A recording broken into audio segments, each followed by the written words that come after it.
Praise lord అందరికీ. Bible reading in 1 year, day 49 August 18. సంఖ్యాకాండం 17వ అధ్యాయం నుండి చదువుకుందాం. యెహోవా మోషేకు ఇలాగూ సెలవిచ్చెను, నీవు ఇశ్రాయేలుతో మాట్లాడి వారి యొద్ద నొక్కొక్క పితరుల కుటుంబమునకు ఒక్కొక్క కర్రగా, అనగా వారి ప్రధానులందరి యొద్ద వారి వారి పితరుల కుటుంబముల చొప్పున 12 కర్రలను తీసుకొని ఎవరి కర్ర మీద వారి పేరు వ్రాయము. లేవి కర్ర మీద అహరోను పేరు వ్రాయవలెను. ఎలయనగా పితరుల కుటుంబముల ప్రధానికి ఒక్క కర్రయే ఉండవలెను. నేను మిమ్మల్ని కలుసుకొను ప్రత్యక్షపు గుడారంలోనికి శాస్త్రముల ఎదుట వాటిని ఉంచవలెను. అప్పుడు నేను ఎవరిని ఏర్పరచుకుందునో వాని కర్ర చిగురించును. ఇశ్రాయేలులో మీకు విరోధముగా సనుగుచుండు సనుగులు నాకు వినబడకుండా మాన్పివేయుదును. కాబట్టి మోషే ఇశ్రాయేలుతో చెప్పగా, వారి ప్రధానులందరూ తమ తమ పితరుల కుటుంబములలో ఒక్కొక్క ప్రధానునికి ఒక్కొక్క కర్ర చొప్పున 12 కర్రలను అతనికి ఇచ్చిరి. అహరోను కర్రయు వారి కర్రల మధ్య ఉండెను. మోషే వారి కర్రలను సాక్ష్యపు గుడారంలో యెహోవా సన్నిధిని ఉంచెను. మరునాడు మోషే సాక్ష్యపు గుడారంలోనికి వెళ్ళి చూడగా, లేవి కుటుంబపుదైన అహరోను కర్ర చిగిర్చి ఉండెను. అది చిగిరించి పువ్వులు పూసి బాదము పండ్లు గలదాయెను.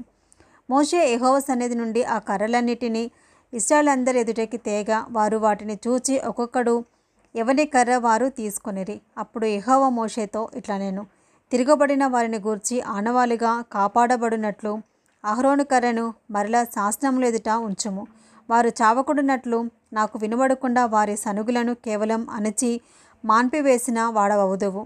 అప్పుడు యెహోవా మోషేకు ఆజ్ఞాపించినట్లు అతడు చేశాను.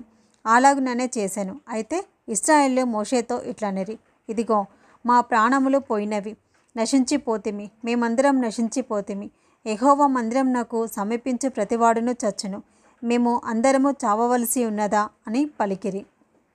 సంఖ్యాకాండం 18వ అధ్యాయము. యెహోవా అహరోనుతో ఇట్లనెను, నీవును నీ కుమారులను నీ తండ్రి కుటుంబమును పరిశుద్ధ స్థలపు సేవలోని దోషములకు ఉత్తరవాదులు.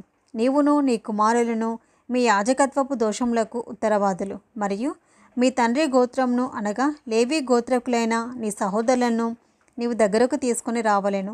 వారు నీతో కలిసి నీకు పరిచర్య చేయుదురు. అయితే నీవును నీ కుమారులను సాక్ష్యపు గుడారం ఎదుట సేవ చేయవలెను.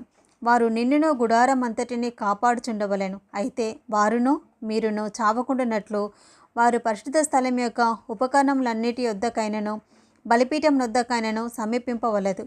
వారినితో కలిసి ప్రత్యక్షపు గుడారంలోని సమస్త సేవ విషయములలో దాన్ని కాపాడవలెను.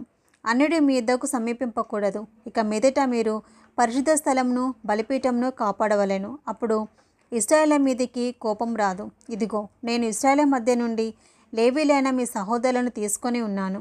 ప్రత్యక్షపు గుడారం యొక్క సేవ చేయుటకు వారు యెహోవా వలన మీకు అప్పగింపబడి ఉన్నారు. కాబట్టి నీవును నీ కుమారులను బలిపీఠపు పనులన్నిటి విషయంలోనూ అడ్డతెర లోపలి దాని విషయంలోనూ యాజకత్వము జరుపుచు సేవ చేయవలెను.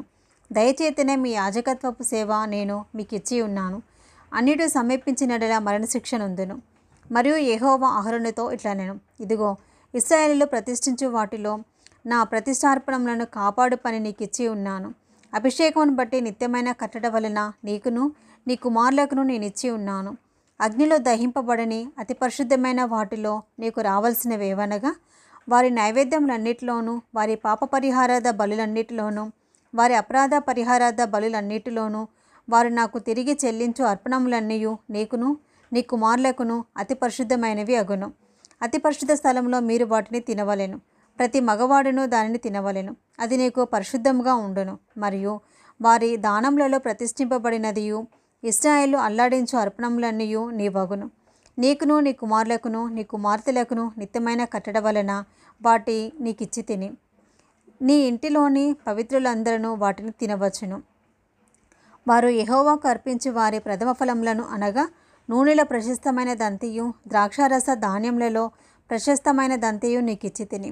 వారు తమ దేశపు పంటలన్నిటిలో యెహోవాకు తెచ్చు ప్రథమ ఫలములు నీవి అగును. నీ ఇంటిలోని పవిత్రులందరూ వాటిని తినవచ్చును. ఇశ్రాయేలులో మీదు కట్టబడిన ప్రతి వస్తువు నీదగును.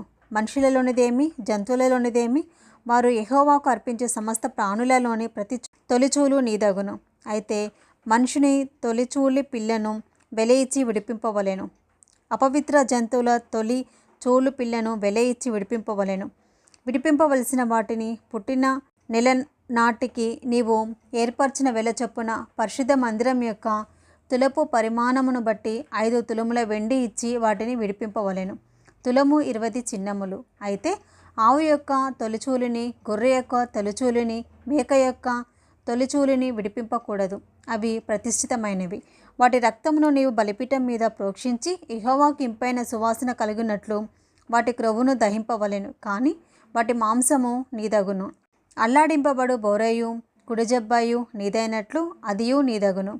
ఇశ్రాయేలు యెహోవాకు ప్రతిష్ఠించు పరిశుద్ధమైన ప్రతిష్ఠార్పణములన్నిటినీ నేను నీకును, నీ కుమారులకును, నీ కుమార్తెలకును నిత్యమైన కట్టడాన్ని బట్టి ఇచ్చి తిని, అది నీకును, నీతో పాటు నీ సంతతికిని యెహోవా సన్నిధిని నిత్యమును స్థిరమైన నిబంధన. మరియు యెహోవా అహరోనుతో ఇట్లా నేను, వారి దేశంలో నీకు స్వాస్యము కలగదు, వారి మధ్యను నీకు పాలు ఉండదు. ఇశ్రాయేలు మధ్యను నీ పాలు నీ స్వాస్యము నేనే. ఇదిగో లేవీలు చేయు సేవకు అనగా ప్రత్యక్షపు గుడారం యొక్క సేవకు నేను ఇశ్రాయేలు యొక్క దశభాగములన్నిటినీ వారికి స్వాస్యముగా ఇచ్చి తిని, ఇశ్రాయేలు పాపము తగిలి చావకూడనట్లు వారు ఇక మీదట ప్రత్యక్షపు గుడారంనకు రాకూడదు.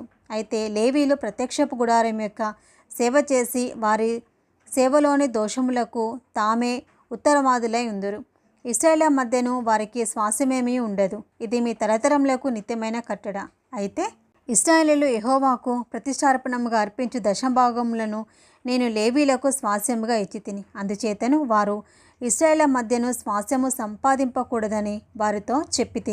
మరియు యెహోవా మోషేకు ఇలాగూ సెలవిచ్చెను, నీవు లేవీలతో ఇట్లనము, నేను ఇశ్రాయేలు చేత మీకు స్వాస్యముగా ఇప్పించిన దశభాగమును మీరు వారి యొద్ద పుచ్చుకున్నప్పుడు మీరు దానిలో అనగా ఆ దశమభాగమును యెహోవాకు ప్రతిష్ఠార్పణముగా చెల్లింపవలెను.